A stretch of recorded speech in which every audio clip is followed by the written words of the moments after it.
اور حقانیت بھی واضح ہو گئی۔ اس خوفناک منظر کو دیکھنے کے بعد فرعون کی بیوی سوچ میں پڑ گئی اور سوچنے لگی کہ میں مسلمان ہونے کے باوجود بھی مسلمانوں پر ہونے والے ان تمام تر ظلم و ستم کو کس طرح برداشت کر سکتی ہوں۔ ابھی فرعون کی بیوی انہی خیالات کے اندر گم تھی کہ فرعون اپنی بیوی کے پاس آیا اور اس مظلوم عورت پر کیے جانے والے اپنے ظلم و ستم کی داستان کو اپنی بیوی کے ساتھ بیان کرنے لگا۔ اس وقت فرعون کی بیوی نے اپنے دل ہی دل میں فرعون کے خلاف بغاوت کا علم بلند کرنے کا ارادہ کر لیا تھا۔ جب فرعون نے اپنی بیوی کو اس مظلوم عورت کو شہید کرنے کی خبر دی تو فرعون کی بیوی نے فرعون سے کہا کہ اللہ تیری خرابی ہو، کس شے نے تجھے اللہ تبارک و تعالیٰ کے مقابلے میں اتنا بے باک کر دیا ہے؟ یہ بات سن کر فرعون ایک بار پھر بھڑک اٹھا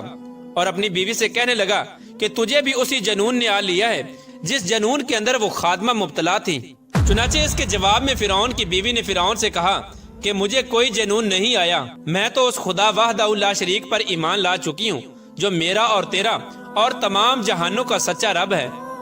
اس طرح اس بہادر خاتون نے کھلا مکھلا فرعون کے سامنے اپنے ایمان کا اظہار کیا۔